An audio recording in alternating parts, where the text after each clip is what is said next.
The Electric Rodeo is an adult toy megastore podcast about sex, toys, pleasure, and relationships. It contains adult themes, adult language, and probably too much information about our sex lives. Sorry, Mum. Kia ora everyone, welcome back to the Electric Rodeo. I'm your host, Emma Hewitt. And I may or may not be wearing a butt plug right now.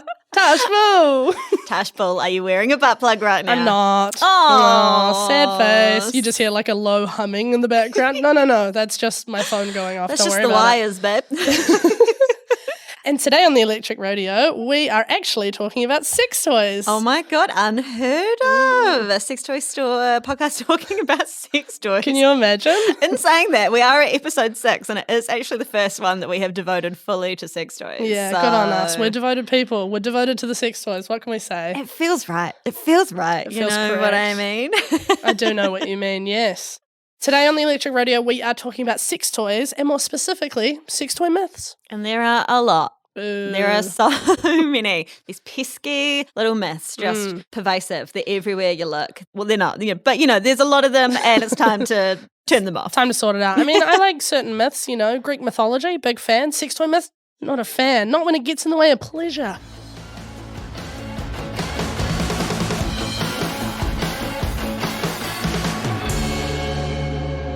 So on that, let's talk about why we think there are so many of these little sex toy myths. Mm-hmm. I'll start. Great. So I think that generally we live in like a sex negative society. Like there is a lot of erotophobia. There is a lot of people just afraid of sex and sexuality and they don't know what to do with that. It's 2023, my friends. It is. And I feel like if you are living any sexual lifestyle that is not just P and V sex in a monogamous relationship, it's still considered a little bit weird. It is. Or a little bit kinky. Not co-signed by everyone, unfortunately.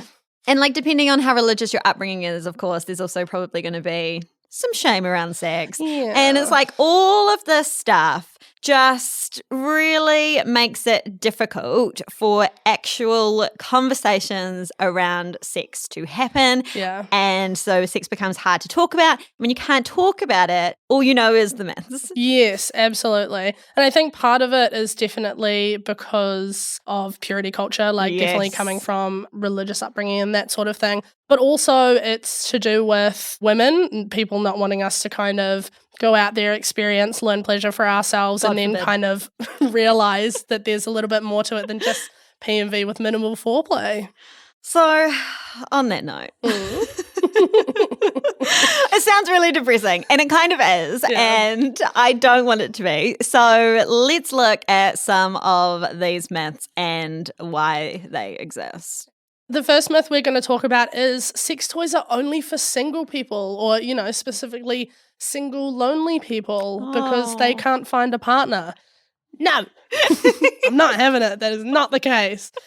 Sex toys are for everyone, especially people in a relationship. No, sex toys are for everyone, full stop. They really are. And it's not like, it's kind of like the idea of like second tier sex. So like sex with a partner, number one, sex by yourself, considered number 2 for some reason. Ridiculous. It's just like, I can get myself off better than a lot of other people can. Yeah, absolutely. I think they're equal. Like they offer different things. I mean, we've all got hobbies. Like we've got things we enjoy doing by ourselves and things we enjoy doing with other people. I'd go to see a movie by myself or with other people. It's great both ways, but it's a little bit different each way. Yes, it's like, I just don't think that we should look at sex toys as just something for solo people as well. Because there's also, I think in relationships, there can be a lot of pressure on the other person to be the person that gives you pleasure and brings you to orgasm. Totally. And that's actually not their responsibility. Like your pleasure is your own responsibility. Absolutely. And of course, if you have a partner, that's something that you get to explore and experiment with together.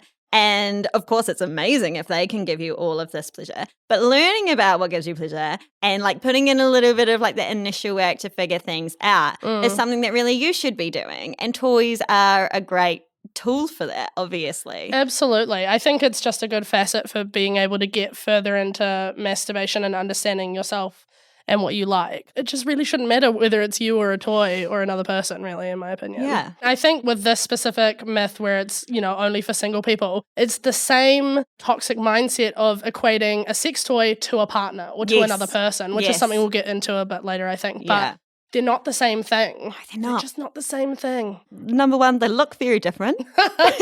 Feels different. Yeah, some of them need to be plugged in. My last boyfriend didn't do that. So myth number 2 is the idea that using penetrative toys will make you loose. I can't. I know, and I do believe we actually need to blame Lucy LaDuca for this one. Let loose. I said let loose. If you're not a Rue fan, that's going to be really awkward for you to listen to. But trust us, we're not cringe. We are cool. And that is exactly what it sounds like. But this one is so stupid because these are muscles. Like, as humans, we have muscles, and muscles stretch and then they contract again. And that's good. And that's how it should work, because anything going inside your body, you do need to open up for and then contract closed again. And like, this is why anal training kits exist, for example. Yeah. Like, you're not just going to dive in and put something huge inside your body. Like, you train yourself up to be able to both receive but also to contract again once you're done using that or playing with whoever you're playing with or whatever you're playing with. Like, these are muscles. That's what they do. Literally. And especially like if you're talking more specifically about vulvas, like, I think, I don't know about you, but I'm pretty sure there's something bigger that comes out specifically of a vulva at a certain point in a life, typically, that will probably do a lot more stretching than, a handy little dildo. Even a very girthy one, like, the King Coke cans ones. Like, it's just not going to do that. Our bodies are, vulvas specifically as well, they're made to stretch and then contract. And so it's like, I think that people...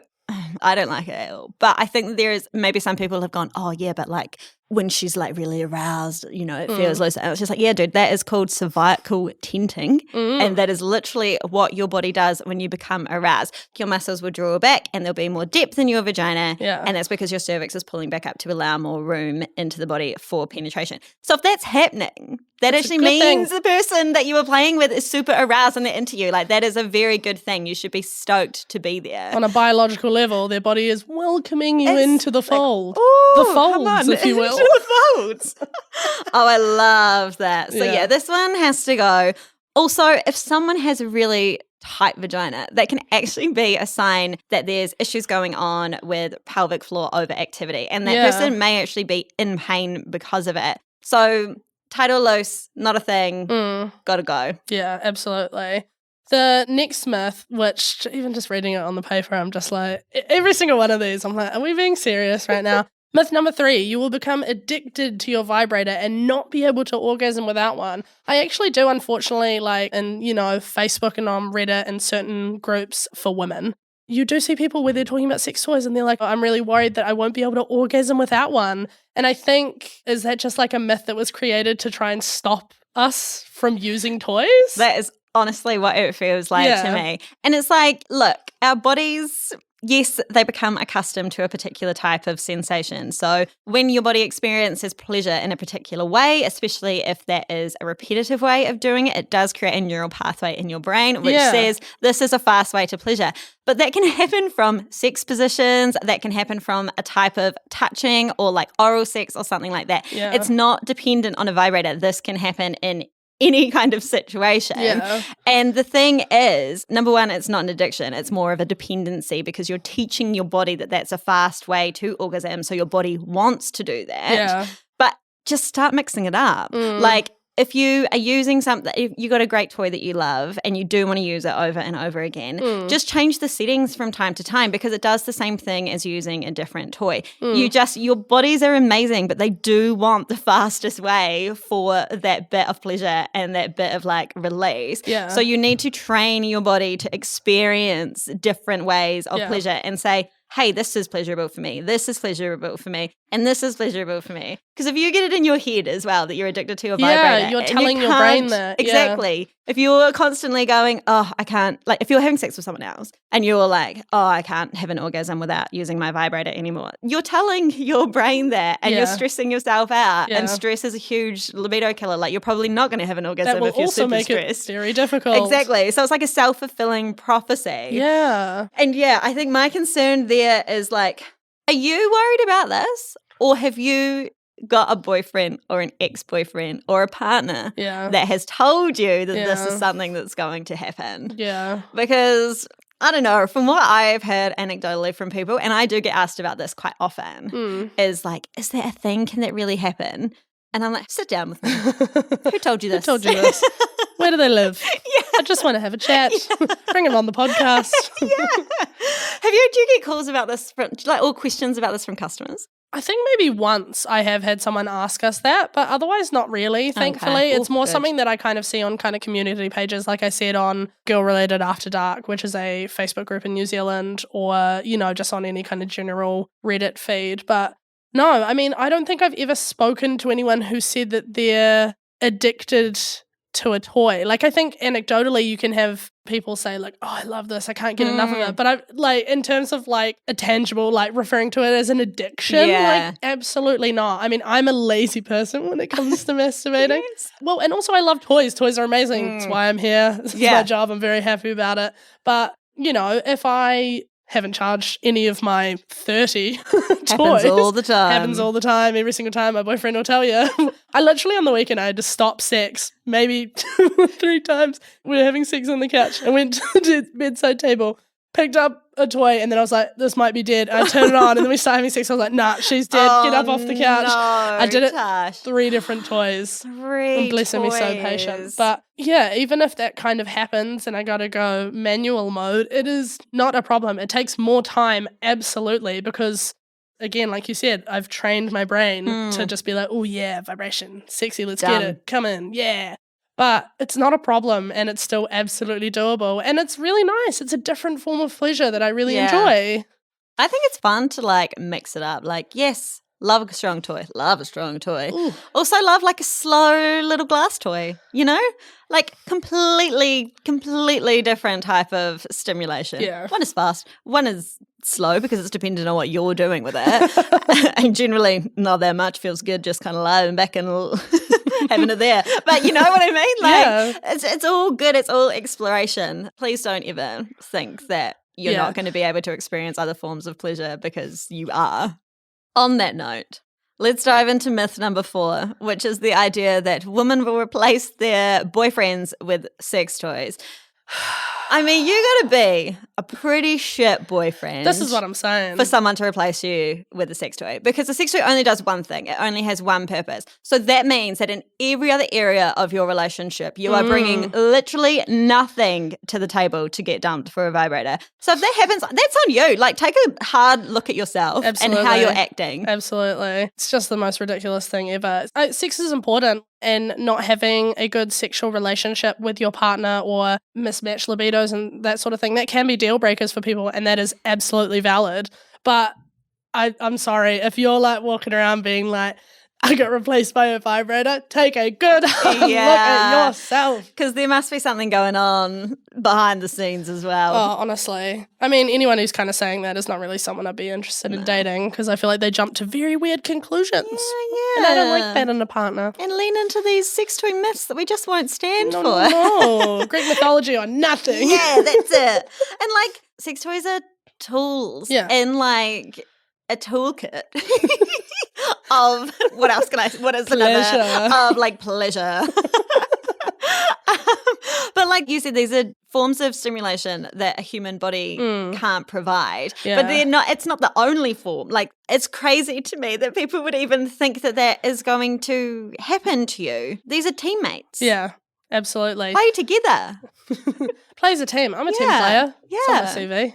And closely linked with that one is myth number 5. You shouldn't need a sex toy. You have me. Get a fucking grip. Yeah, leave it at that. Moving swiftly onwards from that one. Myth number 6 is that a vibrator can damage your nerve endings, causing desensitization. This one's hard, I think, because the use of the word desensitization, maybe just because it's a big word, I don't know. This one seems to hold more salt to some people. Like, I see a lot more people concerned about this. Yeah, I see stuff about this all the time. But have you noticed that it's only ever seems to be in reference to toys for a vulva or a vagina, but never a penis vibrator? So again, I think we've got a little bit of like, female pleasure. What are we going to do? Yeah. I mean, there's no science to back this, is there? No, there's not. It's basically the same as like overusing any part of your body. Like if you sit on something, like if you sit on your leg in a particular way, it goes numb after a while. Sure. So yes, if you overuse the nerve endings on your body, on your clitoris or your penis. In a single session. Yeah. You might start to feel a little bit numb because your nerve endings become overwhelmed. This is temporary. This is not permanent. There is no research to suggest that it can do any permanent damage. Literally within like 10 to 15 minutes, you're going to be completely back to normal. Just like you would if you had pins and needles or something in your hand. Like it feels a little funny and then it goes away. That's actually something I've experienced more so with a partner than with a toy. I have experience with a toy and they're both the exact same scenario. When I was younger, one of my boyfriends, and then, it can be the same scenario with a classic vibrator, where if I'm using it for too long, I'm not saying I'm using my boyfriend, but if you're like doing the same motion for too long and, especially in kind of those days when I was younger, I thought it was more about trying to achieve orgasm. They thought it was very much about trying to achieve orgasm and we weren't living in the moment. That kind of led to it going on for a bit longer and then I would get overly sensitive and then I just wouldn't feel nice. And that's happened with my toys as well. Like sometimes when I've used a toy for too long and then if I've got like a rumbly one and then it's like I just simply can't get there and then it kind of goes a bit numb. But it's just in that one session and it's fine. It still works. We're still in business. Exactly. And that's it. And like I think we forget as well, there are so many toys that don't vibrate. And this is like going back to the idea of like mixing things up from time to time as well. Like use a glass toy or a silicone toy, like a stroking toy, a grinding toy. These are like a new thing that's really cool, super soft and squishy, and you can kind of rub on them no matter what kind of body part you have got. Unisex. And like it's just this whole thing that we don't have to be using the most powerful, huge, enormous toys all the time. I probably will because that's what I'm into. But that's not for everyone and that's fine. Yeah. Like we don't have to always go for like the biggest, strongest thing in the world. So if you're worried about it and you've experienced this temporary numbness, which like you've said has happened to me with a partner's tongue multiple times. Like I'm just like, it's not going to happen. I'm starting to feel a bit numb. Like let's just switch it up a bit. Exactly. And it's exactly that. So if it happened to you with a partner, you would just be like, let's switch it up. Same with your sex toys. Yeah. Stop using it. Yeah. It's fine. Put it back on charge, for God's sake. Yeah, exactly. Straight back on the charger, for the love of God. For the love of God, just plug it in once in your life, Natasha. I feel like I'm going to have to start sending you like alerts like every second day, like, hey, babes, just letting you know, charge your toys today. As the season goes on, I have a feeling anything to do with like bucket list toys, you're going to be like, have you done this yet? I'd be like, nah, haven't charged it. It's just sitting in the box. Went to get it out when we were having sex and I was in the moon, wasn't charged. Too late. Yeah. You got to plug them in as soon as you get your boxes home. This is a PSA for everyone. Put it on charge. Absolutely. And the last myth, and a very good one to talk about, probably kind of one of the more realistic ones that it's good to discuss, is that people expect sex toys to guarantee an orgasm. They're fantastic, but they are not actually magical, and there is no guarantee that a sex toy can make you orgasm. Although a few of them will absolutely love to tell you that they can, they can't. That's looking at you, womanizer. Guaranteed orgasms under 2 minutes. Like, come on, don't say that because it just adds pressure to people. It makes them feel like they're the problem. Yeah, if they don't happen to have an orgasm in under 2 minutes, then suddenly they're weird. Yeah. You're not weird. The marketing team behind the toy should not be making big claims like this because it's absolutely ridiculous. Yeah, it's hard because it kind of takes the fun out of a great thing. Like, if you look at the reviews on our website, we've got thousands of reviews for the Satisfyer Pro 2 Gen 2. Every once in a while, you'll kind of see one that it's just like, didn't work for me. Everyone said it's amazing. I don't understand it. There's nothing wrong with that person. Their experience is absolutely valid. Unfortunately, that type of stimulation and that type of toy simply doesn't work for them. And, while they're a great tool, that's just not the expectation that we need to put on them because that again just creates more stress, and people can internalize that and put that on themselves, which is just no fun. We want sex to be fun and calm. We do. And I think it's not necessarily calm. Sometimes not calm. Calm if you want it to be calm, wild if you want it to be wild. Yeehaw. Yeah, because I think it's a hard one as well, because I know that so many people that struggle to have an orgasm do turn to toys a lot of the time. Yeah. And it is usually one of the first things that people recommend, and I do as well, because a lot of them can work for people, but it's always a can and it's always a might and it's always a this may work for you, because nothing is guaranteed. And unfortunately, because there are so many different types of toys with so many different types of stimulation, sometimes you have to try a few before you do find one that works. Like, I remember when suction toys first came out, and it was like a fucking whirlwind of pleasure that I had never experienced, and I was so into it. And then talking to someone else, and they were like, nah, don't get it. And I was like, oh, that's fucked. And that was such a bad response to have. And this was years ago. Yeah. And I've learned much more since then. But it's just not going to be the case. Like, yes, there are popular toys. You've already mentioned the SP2. It does work for a lot of people. Yeah. And it is a great tool for a lot of people. It can't be promised. Yeah. I think the mindset to adopt, both with sex toys and in your sex life, is that it's about the journey, not the destination. Oh my God, so beautiful. Absolutely. And I completely understand aspiring to orgasm, especially if you're someone who hasn't experienced that. But the best way to get there is to be present and be present on the journey and the build up and feeling all of that. And then when you're really, truly doing that and you're relaxed and you're enjoying the sensations, that's when you're most likely to find the climax. Oh my God. Find the climax. I blanked. I'm so sorry. Let's pretend I said something much nicer. I'm going to make a t-shirt with a compass on it that says find the climax. This is the new find the clit. We found it, now we find the climax. Yeah. Step 1, clit. Step 2, climax. Fantastic. So because I think we want to end on a positive note, because look, have we been a little bit scathing about these myths? Yes, absolutely. And some of them are extremely deserving of that scorn.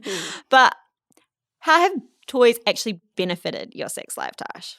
How have sex toys benefited my sex life? So well. I think, specific to my sex life, I love having toys to play with my partner. I think it takes a lot of the stress off of both of us and that expectation that it's his job to make me come. Absolutely not. I like that it takes that pressure off. I like that, sometimes you can just nut one out quite quickly. I think it just makes it a whole lot better. Like you say, it's a teammate, it's a team sport, etc. So yeah, I love them so much. We use them just about every single time we have sex. Yeah. And that's because you can come a whole lot more. Yeah.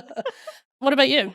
Yeah, very much the same for me. So we use them pretty much every time as well. And I think that they are just so funny. Funny? Yeah, I've always just found sex toys really fun and funny. I'm an excitable person, I think. Yes. And so when things that are new and different come in, I will get very excited about it. And that adds joy to my sex life, but also my life.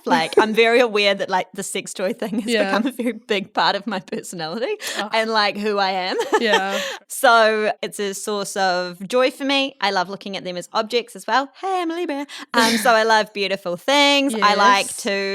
There are toys that I have that I will not use, but I will have out because they are gorge. Anything like a moon or a star shape. Oh, the little cloud one. Yeah, that kind of thing. So I love them as objects, but they've also obviously amazing things for the sex life. I think because I've gone through issues with pain and stuff as well, it's been a huge source of relief there. Yeah. Because they're very helpful to use and kind of aid me during partner sex when that used to be at times a painful thing. Now there's quite a few tools and toys and stuff that we have now so that it's not, which is really cool. So because of sexual pain and stuff, I've also gone through phases where I've just not really felt like having sex. So it's been a great thing for Jay to have all of these tools at his disposal to be able to use them and stuff when I don't want to, or if I feel like having an orgasm but I don't feel like having sex, which is also a frequent thing. So when you don't feel like having penetrative sex. Yeah, exactly. Yeah. Or even partner play. There are times when it's just I just want to sit here with my vibrator and it's going to take me like 1 minute and it's all I need. That is you know such what a good I mean? point. I didn't even think of that. Like, especially like sometimes when I'm on my period, George isn't a fan of period sex, more so just because of like the cleanup involved. We're both just quite lazy. It takes more time. Like chucking down towels, having to wash the towels afterwards, having to wash ourselves, like just that sort of thing. Having toys, it's actually such a good opportunity for exploration. And when you take P and V sex out of it and then you're there with someone else with toys, world's your oyster, baby. Oh, yeah. It's actually so much fun. It is. I find myself after those kind of sessions where we're not doing any P and V sex, I find myself afterwards feeling a lot more enriched a lot of the time because I'm like, look at us, we're mixing it up. Yeah. And like you just, it's a new level of intimacy, which is really enjoyable. Yeah, it is. It is. It's super fun. Yeah. We've called them tools throughout this whole thing and like kind of are. Like it's so cheesy. Like I know that people, there's been these phases of sex toys where people have been like, I don't want to call them toys because there's so much more than that. They're a wellness product and they're this. And so I started calling them wellness products and tools and stuff. And I'm like, yes, it's a tool. It's a toy. It's fun. It's good for adults to play and have play in our lives and find joy and do all of these things. So call them what you want, but just enjoy them. Please don't be stressed out about these myths. Please don't feel shame because other people are projecting these myths and these untruths onto you. You can trust me and Tash always. Trust us. Okay? We know. We'll trust anything we project onto you, absolutely. Because it's all fun, sex-positive sex stuff. Yeah. And who doesn't want that? That's what you're here for. And that's why we love you. So we will be back next week with another episode on the Electric Rodeo. Thanks for being here again, Tash. No worries. Thank you, Emma. Look at us. Who'd have thought, eh? You've been listening to the Electric Rodeo podcast by Adult Toy Megastore. Follow Electric Rodeo free on Apple Podcasts, Google Podcasts, Spotify, or wherever you get your podcasts. And to keep up to date with our bucket list progress, follow at Electric Rodeo Podcast on Instagram.